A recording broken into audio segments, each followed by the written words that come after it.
반갑습니다. 11월 5일 금요일 큐티 스케치 시간입니다. 오늘 본문은 욥기 19장 1절로 20절까지의 말씀입니다. 오늘 본문은 이렇게 시작합니다. 욥이 대답하여 이르되 너희가 내 마음을 괴롭히며 말로 나를 짓부수기를 어느 때까지 하겠느냐. 오늘 본문은 빌닷의 이야기를 듣고 또 욥이 대답하고 있습니다. 빌닷이 어제 본문에서 뭐라고 이야기했습니까? 네가 이제 입을 다물어라. 내가 이제는 너의 이야기를 듣지 않겠다. 이제 내가 말하겠다. 그리고 네가 이 모든 것을 인정해야 내가 너에게 필요한 말을 할 것이다. 그전에는 인정하기 전까지는 나는 오직 너를 정죄하는 말만 할 것이다. 이런 마음으로 욥에게 악인의 어떠함에 대해서, 악인의 결과에 대해서 계속해서 이야기를 했죠. 정죄입니다. 정죄. 그 이야기를 듣고 욥이 이렇게 이야기를 합니다. 어느 때까지 너희가 내 마음을 괴롭히겠느냐? 어느 때까지? 여러분, 우리 시편의 150편 시편 중에 한 50편 정도가 탄식입니다. 탄식. 왜 이렇습니까, 하나님? 언제까지 이런 고난을 내가 겪어야 합니까? 이유가 뭡니까? 하나님, 제가 너무 낙담이 됩니다. 이런 내용을 노래하는, 그게 시편 한 50편 정도, 3분의 1이 그래요. 물론 모든 그런 탄식의 시의 결론은 그래도 나는 여호와를 신뢰하겠습니다. 여호와를 기다리겠습니다. 이런 결론 맺어지는 경우가 대부분이지만, 그러나 어느 때까지입니까? 이 이야기를 하죠. 오늘 욥이 그런 시편의 시인의 생각이나 마음, 정서와 똑같은 정서가 여기 나타나죠. 내 마음을 괴롭히며 말로 나를 짓부수기를 어느 때까지 하겠느냐? 어느 때까지? 언제까지? 너희가 10번이나 나를 학대하고도 부끄러워 아니하는구나. 너희가 10번이나 나를 학대했다는 거예요.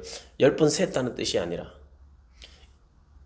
계속해서 아주 많이 지금 나를 학대하고 나를 짓밟고 있다는 것이에요. 그런 상징적인 숫자입니다. 10번이라는 게. 자주, 많이 그렇게 했다는 거예요. 그러니까 계속 지금 욥을 향하여 정죄만 하고 있죠. 그래서 욥이 4절, 5절에 이야기합니다. 나에게만 허물이 있느냐? 너희들도 이런 일반적인 허물들이 있지 않느냐?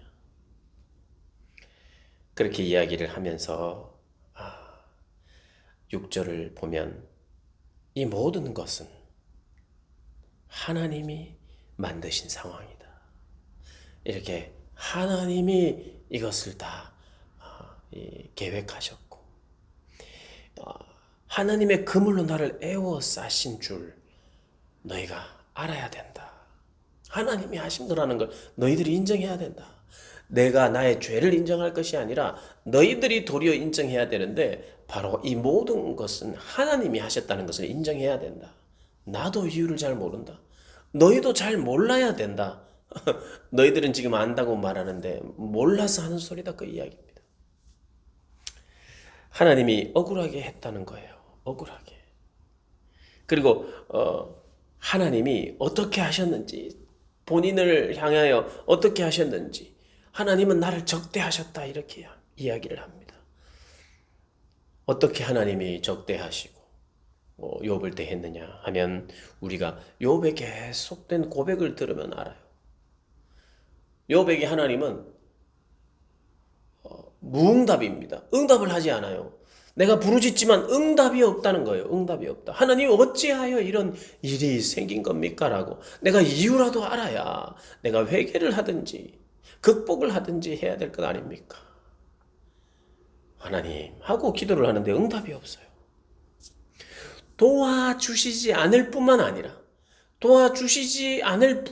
도움을 요청해도 도와주시지 않을 뿐만 아니라 응답을 하지 않으시면서 동시에 오히려 더 공격하시는 것 같다, 이 말입니다. 공격하고 계시다. 그리고 8절에 내가 길을 막아 지나가지, 그가 내 길을 막아 지나가지 못하게 한다. 그분이 나를 막고 계시다는 거예요. 방해하신다는 겁니다. 내 앞길에 어둠을 두셨다. 내가 지금 가야 할 길을 가지 못하도록 어둠을 두셨고 길을 막아서 가지 못하게 하고 있다는 겁니다. 나의 영광을 거두시고 나의 관모를 머리에 벗기시고 나는 죽었구나. 나는 죽었구나. 내 모든 희망을 다 나무 뽑듯이 뽑고 계셨다는 거예요. 그리고 11절에 나를 향하여 진노하셨다. 그분은 응답하지 않으셨고 나를 못하게 하셨고 그리고 진노를 퍼부으시고 공격하신 분이시다. 이렇게 이야기를 합니다. 하나님의 적대, 욥을 향한 하나님의 적대가 이렇게 나타났고 그 적대로 인하여 나에게 생긴 결과가 13절부터 20절까지 나옵니다. 어떤 결과가 생겼느냐? 그로 말미암아 하나님의 적대로 말미암아 내가 괴로울 뿐만 아니라 나의 형제들이 나를 멀리 떠났다. 내 형제들, 나를 아는 모든 사람이 내게 낯선 사람이 되었다. 나에게 낯선 사람이 되었어요. 예전에는 그에게 그런 모습을 찾아볼 수 없었어요. 그는 친절했습니다. 그는 나를 깊이 이해해 줬습니다. 그런데 이해함이 없어요. 얼굴이 달라졌어요. 차가움이 흐릅니다. 낯선 사람이 되어버렸어요. 여러분, 욥은요 하나님을 향해서도 낯선 하나님으로 느꼈습니다. 근데 하나님이 낯설어지자 사람들도 낯설어집니다. 사람들의 반응도 낯설어집니다. 내 친척은 나를 버렸고 가까운 친지들은 나를 잊었구나. 내 집에 머물러 사는 자와 내 여종들은 나를 낯선 사람으로 여기니 내가 그들 앞에서 타국 사람이 되었구나. 내 집에 함께 머무는 사람. 그러니까 이 집에 욥만 있었던 건 아닌 것 같아요. 다행이죠. 나는 욥이 호를 단신으로 모든 사람들이 아내와 종들과 모든 사람들이 그 형제들이 다 떠나버린 상황이 아니라 그나마 재물을 다 잃어버렸지만 집이 있었던 것 같고 집에서 살았던 종들도 있었던 것 같고 그리고 그 주변의 형제나 그 공동체라고 할 수 있죠. 있었어요. 그런데 그들이 한 번에 그냥 재난을 당했기 때문에 한 번에 뿔뿔이 흩어진 것이 아니라 거기 함께 있으면서 낯선 사람처럼 욥을 대했다는 거예요. 16절에 내가 내 종을 불러도 대답하지 아니하니 종들이 내 말을 듣지 않고 대답하지 않는다는 거예요. 그래서 오히려 내 입으로 간청해야 돼. 종은 내가 시키면 하는 게 종인데 내가 간청해야 되는 상황이 생겼고 17절에 내 아내도 내 숨결을 싫어하고 내 숨결 나와 함께 하기를 싫어한다는 거예요. 내 숨결조차도 싫어하고 내 허리의 자식들도 나를 가련하게 여긴다. 여러분 18절 17절에 내 아내도 내 숨결을 싫어하며 1장 2장 내용을 보면 아내가 욥을 향하여 하나님을 저주하고 하나님을 욕하고 죽으라 이렇게 말하고 나서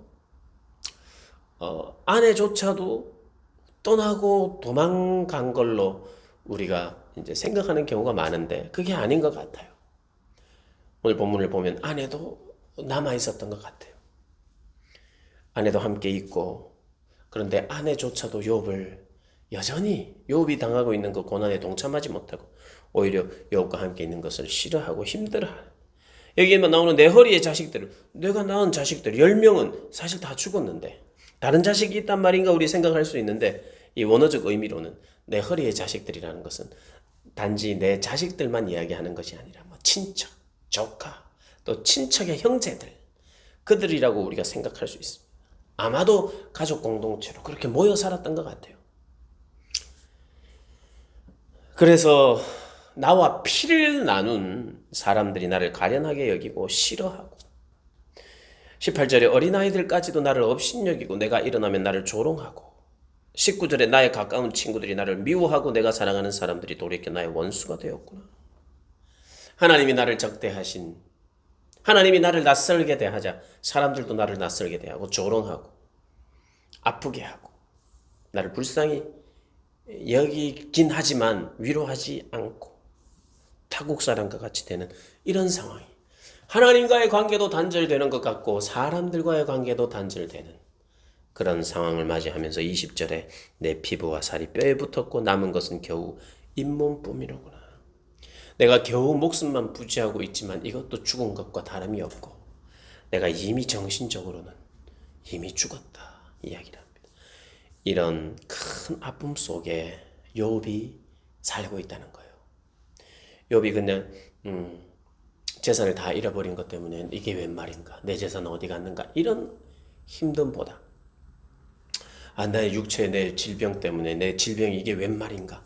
이런 힘듦보다 하나님이 나를 향해 낯설게 다가오신 것 때문에 힘들고 주변의 모든 사람들이 내 주변에 나를 사랑했던 사람들이 나를 낯설게 대하는 것 그것 역시도 너무 힘들었다고 오늘 본문이 이야기합니다. 그런데 그럼에도 불구하고 2절에 보면